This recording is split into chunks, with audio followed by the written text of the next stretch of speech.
लेने पोशाक था हमारा, उसने अपना कपड़ा फाड़ा, जो भी पहन रखा होता कुर्ता, पहले कुर्ता थे, ये तो आजकल का आधुनिक वेश तो था नहीं, पर धोती कुर्ता आज भी महाराज पहन लो तो महाराज अलग ही लगते हैं, उसका तो मुकाबला ही नहीं है।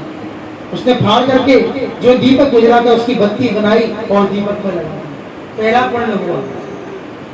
शिव जी अपने आप पूजा करा लेते हैं, नैवेद्य लिया, उसको ग्रहण करके जैसे ही भगने के हुआ, निकलने के लिए थोड़ा सा ज्यादा ले रखा था हाथ में खाने के लिए, सिर्फ भक्त वहां लेटे थे, ठोकर लगी, वो सब जाग गए, चोर चोर हल्ला मचा, लाठी डंडों से पिटाई कर दी, पहले उसकी आंख फूटी, उसके बाद शरीर में चोट लगी और उसका शरीर शांत हो गया। पाप कर्म कितने किए थे और शरीर कहाँ पे शांत हुआ? शिवालय। अब ये पुण्य क्यों मिला? अच्छा वहां यम के दूत आ गए, यम के दूत जब आए तो यम के दूत आपस में चर्चा करने लगे, जब चर्चा हुई यम के दूतों से तो यम के दूतों को फटकार दिया, भगवान भी खड़ा गए, बोले मुंचिते बोले छोड़ दो, बोले मुंचैना दुजम यास्मा गणा परम धार्मिकम दंड योग्य ना विप्रोसो दग्ध सर्वभाग्य संचया। बोले मुंचया छोड़ दो, ये शब्द किसने कहा है? मुच्चताम ब्राह्मणों द्रौपदी ने कहा छोड़ दो अश्वत्थामा को, मुच्चताम। इसलिए यहाँ क्या कह रहे हैं? शिवगण आगे ऋतुगण बोले मुच्चताम छोड़ो से, यम के दूत घबरा गए, बोले ये तो पापी है, जीवन में पाप किए, इसको क्यों छोड़ दे, इसको मारेंगे, इसको ले जाएंगे। बोले इसने पुण्य किया है। बोले क्या पुण्य किया? बोले इसके पुण्य हम आपको बताते हैं।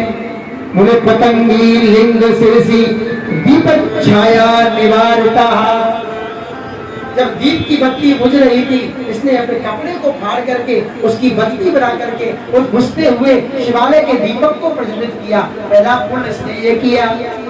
दूसरा पुण्य बोले इसने क्या किया? बोले गलती से ही सही इसने शिव जी के नैवेद्य को ग्रहण किया।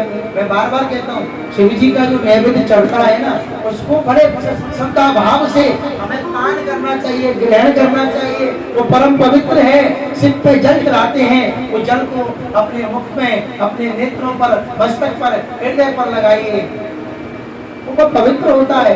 भ्रांति में ना पड़े, शास्त्रों की माने, कपूरों की ना माने। शिव पुराण स्पष्ट कहती है कि शिव जी का लिंग पर चढ़ा हुआ शिवलिंग का प्रसाद हमें ग्रहण करना चाहिए, उसका अपमान करना पाप का भागी बनना है। आज गुण निधि ने धोखे से सही शिव जी का नैवेद्य पा लिया तो आज उसे यमलोक की यात्रा में नहीं जाना था। और शिवगण गुण निधि को शिवलोक ले गए। पता उसने भाव से पूजा की थी? नहीं, उसने नैवेद्य के लालच में दीपक को बुझते देखा, सोचा ये बुझ जाएगा, कहीं किसी की आग ना खुल जाए, इसलिए उसने बत्ती बना दी। भाव को भाव अलग आलस नाम जपत मंगल सब। भगवान आपकी भाव देखते हैं, पूजा देखते हैं। वो ये नहीं देखता कि आपने 1 लाख चलाए, आपने 10 लाख चलाए, बोले हम एक अवैची गुरु जी को दान कर देंगे तो लगता है हमें परलोक मिल जाएगा। ऐसा नहीं है भैया। आप अपनी भावना से 1 रुपया भी किसी को दान करते हैं तो वो करोड़ों के समान माना जाता है, श्रद्धा से किया हुआ। यदि छल कपट से कोई आपसे लाखों रुपए छीन रहा है तो वो ना तो आपको फलेगा ना उसको फलेगा, क्योंकि वो दान था ही नहीं, वो तो केवल व्यापार था, एक दूसरे के प्रति छल था, एक दूसरे के प्रति कपट भावना थी। ये होता है।